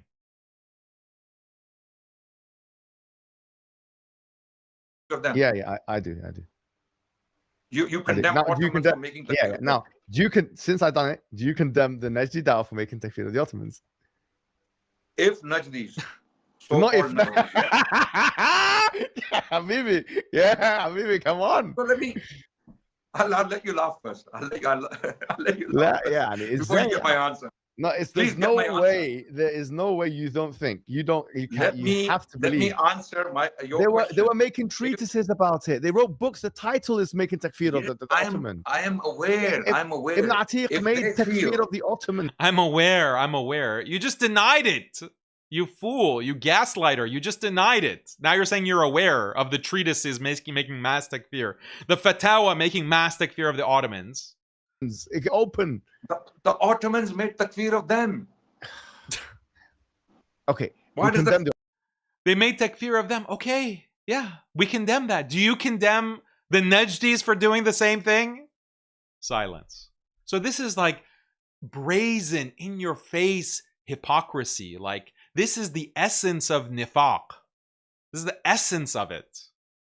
Like, if you reduced nifaq to the core of it, the essence of it, that's what it is. Like denying the truth. Like the truth is so clearly there in front of you. You just have to be consistent. You just have to be consistent about it. And he refuses. Why does that problem? The Ottomans are bad. Are they bad for doing that as well? Look, Ottoman. Now let me answer. So why can't you? What is it? Let me answer. Honestly, genuinely, there must be something. Look, what is stopping you from saying a bad word? These people are not prophets. These people are not prophets. You know, they are not. They are not prophets. They can be wrong. Look at the frustration that hijab has. Like, he's just, again, very frustrated. Like, this is bizarre. Like, it's so strange to be dealing with someone who has such little integrity. And you can see any last remaining respect that hijab had for Rajit, it's all being drained out of him. Like, you can tell, again, you can read it from his face that I can't believe that I had any respect for this hypocrite. I made it very clear. I don't like injustice. I don't like injustice. Okay, so they were open about that. Ottoman Mufti. Wallahi, they were open about that. It's You're seeing this is like the commentary from hijab's chat, like the person who is controlling the comments to showing onto the stream is like, it's like, this is really bad, Adnan. Like, people are in the chat, the live chat in hijab's stream, they're saying this is bad, this is disgusting, this is like, where is the integrity? And they're actually showing it, taking it from the live chat and showing it on the screen. So even whoever's the guy behind the camera is also disgusted with Adnan. There's no contestation of the fact I'm making. No one makes contestation. Who's choosing these comments? Who's choosing these comments? Who's choosing these comments? I don't know, man. What's going on? No, so can you post some balanced comments as well? I mean, you're posting comments from the Rafida public, a bunch of Rafida commenting bots. He's calling them Rafida. Okay, these comments of people saying, "Come on," disappoint is Muhammad Hijab Rafidi as well. Like, whoever disagrees with Adnan and is disgusted by his lies is a Rafidi. Adnan, wallahi, I think you're being unfair, and I think that you're afraid. I think you're afraid to make comments about that particular movement. I don't know what the reason is, but you have a very protective view of that region of the Gulf. There's no question. You can't say anything about that. So can I completely say even history? You can't say anything about it. Okay. No, I'm not even saying about like any present. You're not letting me talk. Ottoman muftis had their own reasons. The so-called Najdi muftis had their own reasons. I have no business in it. Let them deal with it on the Day of Judgment. So why are you condemning one side? Why are you condemning one side and painting the other side as if they had nothing wrong? Because this Najdi Dawah movement has come into our country. Has come into the Western Muslims. I go to Brixton Mosque and these guys are making takfir. Or this other mosque over there in Luton or wherever it may be. People are making takfir and they're quoting Ibn Abdul Wahhab and his followers. They've never read a book of his. And they've been told by their sheikh good things about these guys. They haven't been told, actually, you know what? They'll probably... The comments are trolling. I'm so fat, not gonna lie, because Adnan was chimping out, crashing out about the fact that all the comments are opposed to him. So this is like a joke. Okay, here's some neutral commentary for you, Adnan. Killed you as well, actually. Okay, hijab. So can we now move on to Iran and some of the lies Daniel put against me? I want to actually present the evidence where Daniel actually blatantly lied against me. But before we get to Iran, would you accept that? See, quickly, change the subject. Can we get to Daniel's lies? Like, when you're being exposed in front of us for being a liar, being a two-faced hypocrite, for having double standards, you're being exposed. You want to call me a liar. Like, go to Daniel's lies. Like, how much more blatant can it be?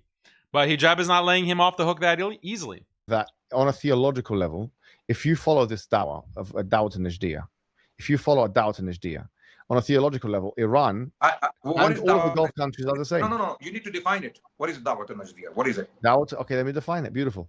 The dawah to Najdiyah is the dawah that started with Ibn Abdul Wahhab and continued, I'm saying specifically, until Muhammad ibn Ibrahim. What is dawah to Najdiyah? You're giving me the history. Dawah to Najdiyah are the fatwas and the books and the treatises and the verdicts and edicts that were put forward by the scholars in the Najd region from the years 1744 to 1969. What were they calling to? They were calling to good things and bad things. Some of the good things relate to is preaching a So here, look at this hypothetical. Hijab makes it very clear. Yes, every government expands if it can. Beautiful. So now if the Taliban is preaching a Najdi Dawah form of Tawheed and they want to take over Pakistan. I don't think they are. Taliban are not. Let's just say that's what they want to do. Would you support this? Would you support them? All right. So Hijab is now making an analogy. He's taking it from a different approach because clearly Adnan is refusing to acknowledge the well-established history of mass takfir of the Najdi Dawah, of the Wahhabis. So now Hijab has to take it hypothetical, okay? Since Adnan is trying to dodge his way out of a condemnation and out of this trap by, you know, these weasel tactics, Hijab is saying, oh, hypothetically, you have a country, imagine like the Taliban is expansionist and they have this kind of takfiri principle. They're doing mass takfir. They're expanding through killing and massacring. Is that a problem? Will you consider that to be a something to condemn? And look at what, and Rajit continues to avoid this, to dodge this. Let's say Taliban are Maturidi Hanafi. You know this, right? I know, Taliban. But I'm saying if, as a conditional. So if Taliban decide... If, hypothetical retard, if Taliban decide to put a certain practice in place, or they start banning, expanding, which they have. They have. No, not in Afghanistan. Expanding to other places, coming into areas where Sufi areas in Pakistan. Now, crossing the border. Would you support this movement, or would you not support this movement? No, I wouldn't. Why? Why would they? Why would they? Why not? Okay, unprovoked. Since you support the Najdi Dawah, why do you not support that? Let me answer your question. Why would a group of people ruling a territory in the clearly defined borders attack another country? Okay, so couldn't the same argument be made about the Najdi Dawah? Sorry? Couldn't the same argument be made against the Najdi Dawah? Because the Najdi Dawah was expansionary. It expanded into areas where there's other Muslims. They went to Hijaz. They were not in the Hijaz. They were in Najd. You are obsessed. They went to Mecca, Medina, which is Hijaz. More than you need to look at not the fly, but the elephant in the room. The elephant in the room is Iran, not the Najdis. Najdis are peaceful people. So look at Hijab's face. Like, it's the last straw. Like, this person has no integrity. Okay, so he will, when it comes to the Taliban, the hypothetical about the Taliban expanding, he says, yeah, that's wrong. I disagree. Hijab says, well, isn't that what, that was a hypothetical, but that's what the Najdis did. They expanded from Najd. Najd is just Central Arabia. They expanded.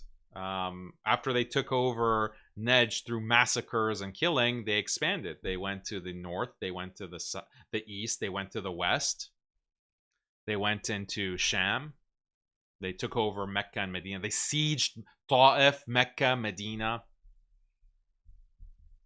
So that's expansionary. So by what you just said in the analogy with the Taliban and Afghanistan, then you should also condemn the Najdis, the Wahhabi Dawah. And he says, let's just talk about Iran. So blatant, such blatant double standards. He just doesn't have the IQ to make it convincing or to make it look less obvious that he's a shill. Like, people who have higher IQ, like, they're more subtle, they're more eloquent, they're more elegant in weaseling their way out of these traps. But when you're low IQ, like a low IQ Wahhabi, you can't do it. You just have to very abruptly, clumsily change the subject. Let's just talk about Iran. Like, it's just shocking. And Hijab, like, Hijab is really holding his tongue. He's really biting his tongue. Expansionary. It expanded into areas where there's other Muslims. They went to Hijaz. They were not in the Hijaz. They were in Najd. You are obsessed. They went to Mecca, Medina, which is Hijaz. More than you need to look at not the fly, but the elephant in the room. The elephant in the room is Iran, not the Najdis. Najdis are peaceful people, so-called Najdi Dawah. The Najdis are peaceful people. The Najdis, the Wahhabis, okay, who massacred thousands of Muslims in Najd and elsewhere. They massacred them, took their women as slaves, took their children as slaves, starved them to death, drove them into rivers to drown them. Okay, these are peaceful people. These are people. ISIS, okay, modern day ISIS. These are peaceful, according to Adnan Rajit. Interesting. the Salafis predominantly around the I'm world. not talking about the current ones. From I'm Morocco, talking about historical ones. Let me talk. From Morocco to Indonesia, the Salafis are a peaceful people. They get down to studying. They get down to their pure. They're brilliant people. They're excellent. And so are the most Muslims. This goes for Ash'ira. This goes for Maturidi. People of Maturidi. I don't want to push this further because I feel like I don't want to make you feel uncomfortable. Yeah, it feels like you're pushing too much on this point. So let's move on. Okay, fine. I'm not going to push it further. Okay, so you're pushing too much. You've exposed the contradiction too much. It's too obvious. So let's just change the subject. Shocking. Yeah, extremely shocking. And yeah, I mean, you don't have enough. You don't hate this guy enough, really. Like, may Allah guide him. May he repent for this hypocrisy. But it's just shocking. Like, when you turn your back on the truth like this, so blatantly, for the sake of whatever it is, whether it's your ego, whether you're getting paid, it doesn't bode well for your akhirah. It doesn't bode well for what's going to happen to you in your life. You think that this doesn't have consequences that Allah will send. It's scary. Like, it's actually very frightening.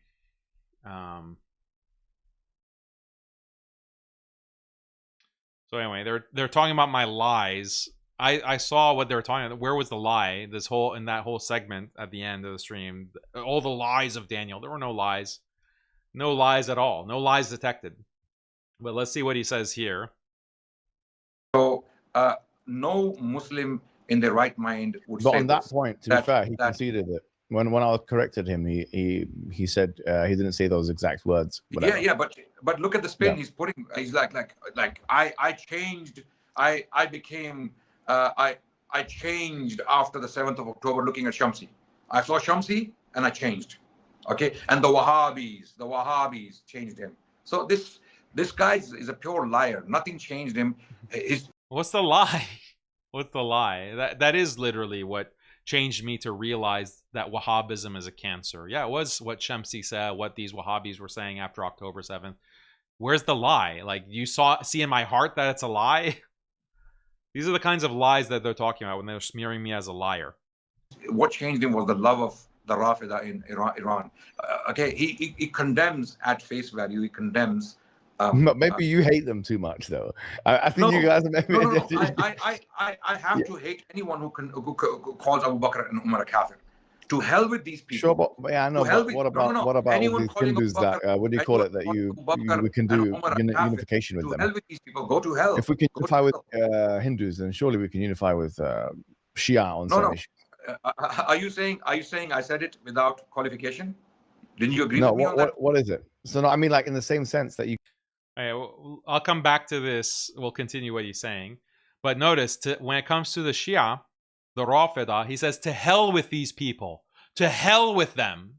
Okay, this is his language and his tone when he's talking about the Shia. To hell with them. This is how he talks about Netanyahu. Okay, let's listen to this. Absolutely not. Do we want the Zionists to go to hellfire? Absolutely not. We want even Netanyahu and Olmert and the current one, what's his name? I want the audience. No. What's the current prime minister? We want him to go to paradise. All the crimes they have committed, repent. Ask God for repentance. Ask Him for forgiveness. You have a chance. So long as you are alive, you can repent, turn to God, and you may be forgiven by God, despite all the crimes you have committed against the Palestinian people. So we do not wish you hellfire. We do not wish you death. We do not wish you bad. We wish you well. Even though all the crimes you are committing against the Palestinian people and beyond, we wish you well. We wish you the best. We want you to go to paradise. Okay? We don't want you to die and burn in hellfire. We don't. Likewise, Joseph, I have nothing.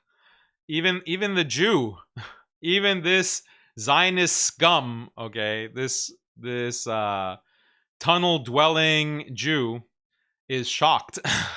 Okay, this Zionist genocide apologist, he's shocked. Look at his face. He's like, whoa, okay, don't let me stop you. Don't let me stop you from speaking this love letter to Netanyahu. We want you in paradise. all the crimes you're committing, we want you in paradise. Greater Israel is just a theory. Greater Israel is just a theory. We know that the Rafidah, to hell with the Rafidah, go to hell. But for Netanyahu, we want you in paradise. Repent. We want you in paradise. We want nothing but good. We want nothing but good for Netanyahu, for the prime ministers of Israel. We want nothing but good for them. Okay, but when it comes to the Rafidah, to hell with these people. Nothing changed him. What changed him was the love of the Rafidah in Iran. Okay, he condemns at face value. He condemns. But maybe you hate them too much, though. I think you guys. Maybe I have to hate anyone who calls Abu Bakr and Umar a kafir. To hell with these people. Sure, but yeah, I know. But what about all these Hindus that what do you call it that we can do unification with them? To hell with these people. Go to hell. If we can unify with Hindus, then go to hell. Go to hell to these people. Okay, Jews, they insult the prophets. They insult the Prophet Muhammad sallallahu alaihi wasallam. They insult Isa, his mother. Okay, they're committing a genocide. We want the best for them. We want the best. Netanyahu, we want in paradise. Imagine, like, such a thought. So we want Netanyahu in paradise? Are you insane? We want him in paradise? No, that's not something that Muslims need to wish for or want. No, we want to see him suffer. Okay, we want to see him suffer in the akhirah, in the hellfire for eternity. That's what we want, actually. So this is exactly the contrast that we need to bring out. But let's continue. And surely we can unify with Shia on some issues.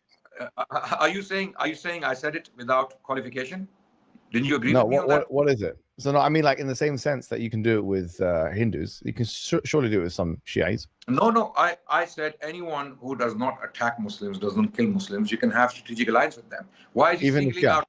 Because I was speaking about the Indian situation specifically. I would say the same about Britain. I would say in Britain. What about non-violent Shiites? If they are Zaydis and they are non-violent and they're not. No, but if they're 12 as well, they're non-violent, just like the Hindus. I cannot sit on the same table and laugh and smile and someone who believes Abu Bakr and Umar were kuffar. Okay, but if someone insults your mother, why not? No. Let me ask you this question: if someone insults your respected, beloved mother, and you know this person hates my mother and calls her XYZ, and then you ask to sit with them on the same dinner table, you wouldn't do it. I know you wouldn't do it. To be honest, I think it's a bit different. You know why? No, it's not different. It's no, worse. It's really different. It's worse. No, it's not worse. Do you know when people say that? I used to think that would make sense, but now I've realized it doesn't. Let me give you an example, right? You can have a person who's like an atheist who doesn't believe in God. Yeah, you can have someone like the Quran says, what do you call it? Those who believe that God has taken us under Kedul Samawat, that the heavens and earth could have been cleft asunder, etc., just by saying that. So there's a lot of strong wording about these things, right? But shirk is worse actually than the insulting of Sahaba by any standard. But we're okay to sit on tables with Sikhs, with Hindus, with every other faith, with atheists, with people that homosexual, wherever it may be. We're okay to sit on tables with them. So I don't know why this. It seems, Adnan, if we're being honest, like you have a very special rule for these fathers, and I don't know where it comes from. If you're granting concession, it comes from Tel Aviv. His special rule, his special exception for 12ers, it comes from Tel Aviv. It comes from Netanyahu, who he wants to hang out with in paradise, in Jannah, with Netanyahu. So yeah, I mean, maybe you should be in the Akhirah with Netanyahu. The guy you're an apologist for. Maybe you should be with him. To these Hindus, you can sit with them sometimes, or you can sit with these other guys sometimes. Then okay, we can have the same principles and apply it to the 12ers.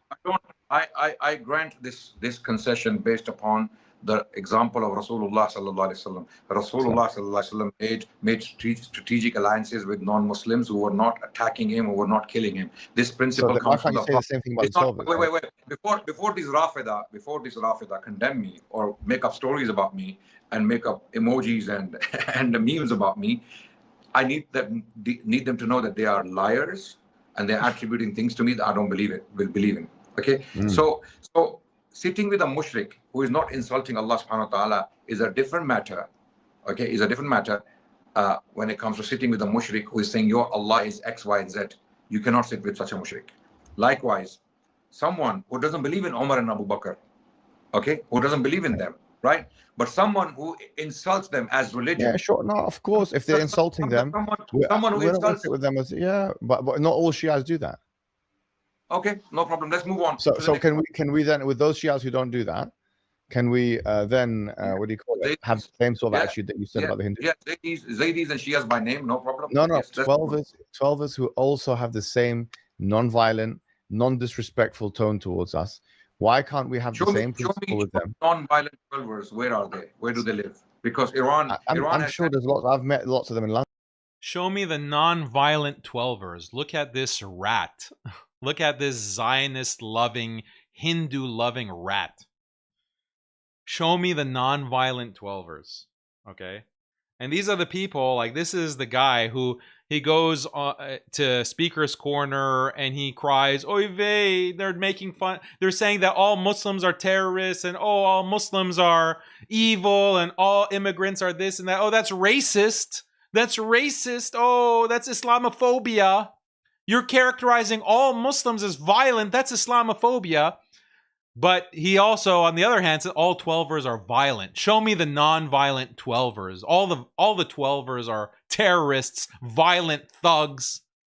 There is no non-violent 12er. That's what he's saying, right? Because Hijab is saying, well, what about the 12ers who they're not violent? They don't want to kill Muslims, Sunnis. They're non-sectarian. You know, they're not sitting there and insulting the Sahaba. Okay, you're fine with working with Jews, working with Hindus. You're constantly praying for them to be in Jannah with you. Okay, so why can't you have the same rule that you apply to the 12ers? Show me the non-violent 12ers, meaning there are none, as far as he's concerned. Isn't that disgusting? Like, this is, again, like, even Netanyahu himself would be blushing at how brazen and outrageous this guy is against the Shia, against the 12ers. Okay, it's like shocking the level of hatred he has and bigotry and just smearing them. He has more kindness, more nuance for the Hindus, for the Jews, as their countries are massacring Muslims. By the way, as India is massacring Muslims with popular support, as Israel is massacring, genociding Muslims with popular support of the Jews, this guy still carries water for those groups. Still has kind words, calls them beautiful. Oh, these beautiful people. I'm praying for Jannah for them. We want them in Jannah. But the 12ers, who are the non-violent Shia 12ers? They're all terrorists. This is disgusting. Anyway, so Hijab was also at his wit's end. And tired of this trash. Okay, so those are the main things I wanted to react to. There were other things that could be said. Obviously, it was like a almost 6-hour stream. And there are parts of it that deserve commentary, but I don't want to make this stream too long because we have another segment to discuss on the compassionate imams. So I want to get to that. But let me know what you think of this whole debacle. I have a headache now. I have a headache now from just the clips that we listened to, like from this scum. But I want to look at your super chats because there's some super chats that have come in.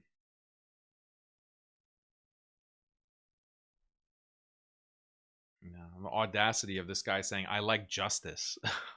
You like justice?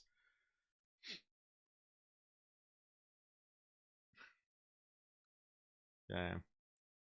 Akus says, Daniel, put some respect on Adnan's name. He's a very famous Hindu apologist. True. Compton, Japan says, the Muslim Seon has gone all Hollywood on us ever since he's gotten a job at the Muslim Skeptic. Dude doesn't give anyone a salam anymore. Fire him. Don't know what that's referring to. It's tongue-in-cheek, of course. Shout out to Muslim Sion. DJ Saima, thank you for your super sticker. Abdullah says, disappointed in hijab conceding on the Bondi Beach point. It's not outrageous to put some level of blame on person pushing an ideology when a violent act is done in the name of it. NRA is often blamed after a mass shooting. Yeah, I mean, these people themselves, like these, the connections that these people make, these Wahhabis make on me. They say that Daniel wants pan-Islamic unity. He wants Muslims to support the resistance against Israel. That means that Daniel supports massacring Syrian Sunnis or Iraqi Sunnis. Daniel supports that. Like, that's the kind of stretch that they make, something that is verifiably untrue, something that is deterministically, definitively untrue, contrary to the truth. They'll make that kind of argument and that connection. But if we make the true point, the demonstrably true point, that the ideology of ISIS and the standard of takfir of ISIS is the same as Adnan Rajit and Fareed Bahraini and all these Wahhabi scum, like you have the same principles of takfir. Oh, that's out of bounds. Oh, you've gone too far. Oh, I never said that Rajit supports ISIS. I never said that. I never said Fareed Bahraini supports ISIS terrorism. I never said that. And all those tweets, I never made that claim that they show. I said they have the same ideology. They have the same principles of takfir. And that is demonstrably true. And all that they need to do to dispel that is to say, no, we actually condemn this ideology, this Najdi Wahhabi ideology. I disagree with Ibn Abdul Wahhab's doctrine of takfir, the chain takfir principle, the hyper takfir principle. That's all they have to do. They never do it because that is what they believe in. That is what they believe in. They want to have their cake and eat it too. They want to have the Najdi ideology, the Wahhabi ideology, the Wahhabi takfir, but they don't want to be tied to the consequences of that, to the groups that are using that to kill Muslims. And, you know, the kind of bloodthirsty mentality of ISIS is shared by Adnan when he says that where's the nonviolent 12ers? He's portraying all of the 12ers as being violent pro-killing of Sunni.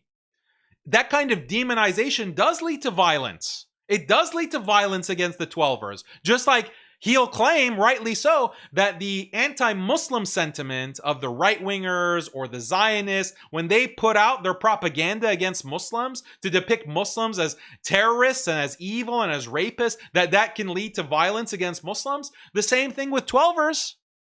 The same thing with 12ers, that he's putting that kind of anti-Shia, anti-12er propaganda out there, exaggerating and smearing them in that way. So, yeah, I think the shoe fits, actually. I think the shoe fits with Rajit.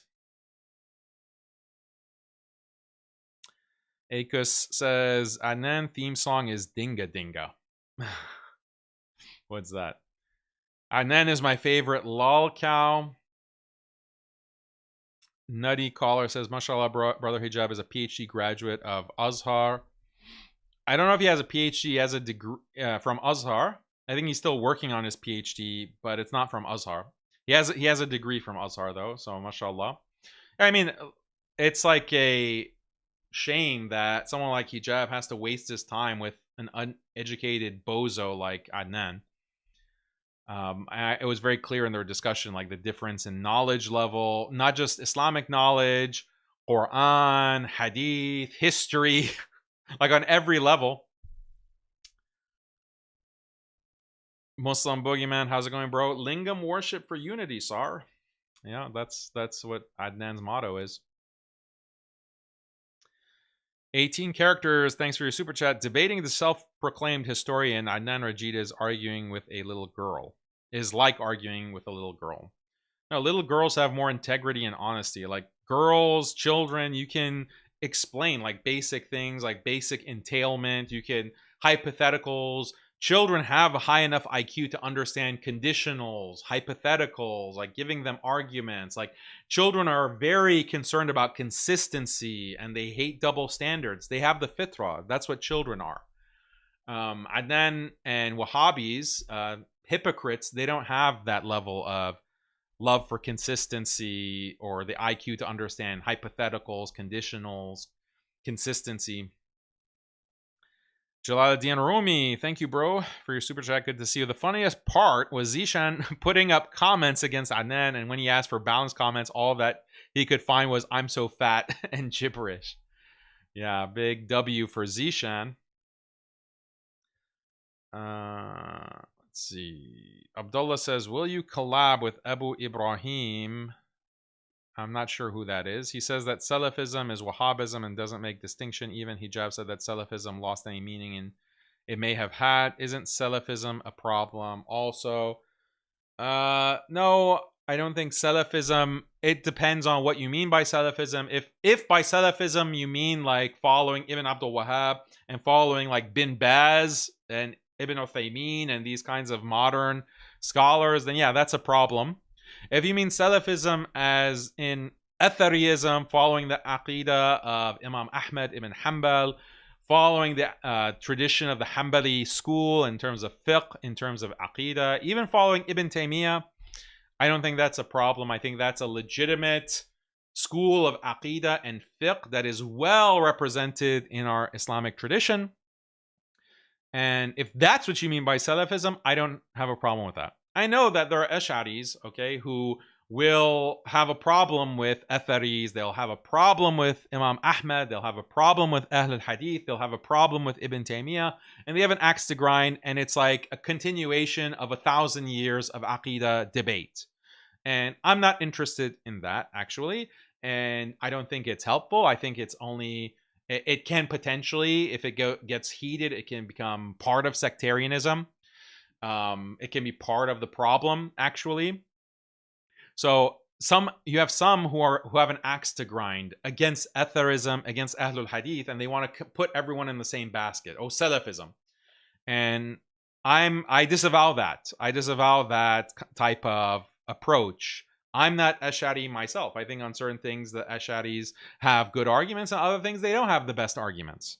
And vice versa with Atharis. Like that's the way, like when you actually study for many years these topics, like you have like a nuanced view of certain things. And so you have to be tolerant in your understanding and say that, look, these are well represented strands of thought and beliefs, and they are represented by many major ulama that we love and respect. And so we should have tolerance. And if something doesn't make sense to us exactly, okay, maybe I'm wrong, maybe I'm right, I don't understand, but at least there are some in the tradition well represented who did have this position. And so I respect it. That's my position. We should all be respecters of the Islamic tradition. That's my approach. I think that's a Sunni approach. That's the Ahlus Sunnah wal Jama'ah approach to the past. Okay, if something is well respected, we respect it. And that's what defines Sunnism, actually. The defining characteristic of Sunnism is, for example, respect for the Sahaba. Respect for the Sahaba doesn't mean belief that the Sahaba were ma'soom. Okay, we don't have the Shia belief that like they have about their imams. They believe that the imams are ma'soom, that they had no mistakes, that they had no sins, etc. We don't have the same position about the Sahaba. We don't think that the Sahaba were infallible. Okay, we recognize that the Sahaba, they could have had mistakes, they could have had errors, they could have made the wrong decision, etc. What we believe is that they conveyed Islam correctly, and they preserved Islam from the Prophet ﷺ, and they had adl, they had justice, and they had the ability to preserve and convey the deen. That's what we believe as a group. But we don't say that they're infallible, right? And furthermore, as Sunnis, we don't comment, like we don't get into it. We don't get into their disputes of the Sahaba. We don't get into the details. We don't get it like, oh, this one or that one, and start talking like, we just say like, that's the past, and we have respect, and we move on. Okay, that's the Sunni approach. It's a conciliatory approach. If you have that kind of mindset, we should have that same approach about the entirety of the Islamic tradition. When you have things that are well represented, schools of thought that are well represented, and this is what happened. Like, this is what the major scholars of the Sunni tradition did, like Imam Ghazali did, what Ibn Taymiyyah did actually. That they expanded the circle. They said, look, these things are well represented. So let's have some other, let's have some excuses, let's have a broader vision, let's have some tolerance. Like, that's their approach. That's a Sunni instinct. That's a Sunni reflex to have that respect. And that's what I want. Like, that's what I think is necessary. And that's what's going to create pan-Islamic unity. That pan-Islamic unity is the Sunni position. It's therefore the Islamic position.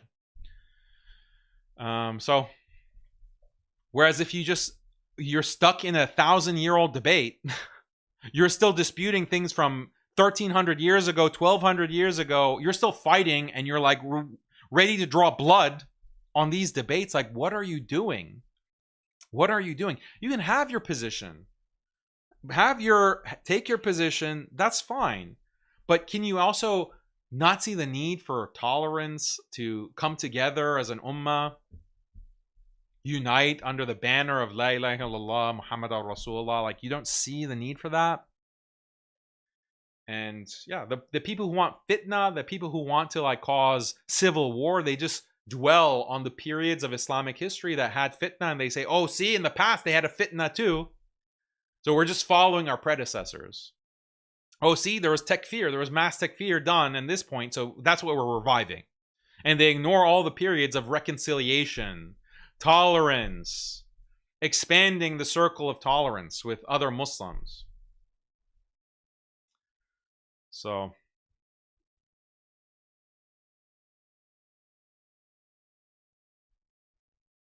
Jalaluddin Rumi says another thing about Bangladeshis is that a lot of them actually have a tendency to like Pakistan even after the pressure put on them by Hasina and propaganda against Pakistanis. Some hope for the Ummah.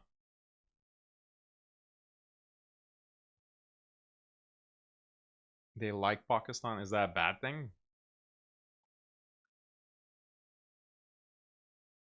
That is hope. It's good. Like, the Bangladeshi brothers, mashallah, I love them.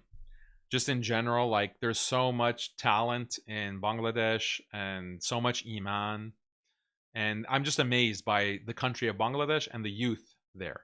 Like, and I've expressed this before, and like, they're willing to understand the bigger picture and not fall for the sectarianism or the nationalism, even though people are trying to propagandize them, the Hindutva,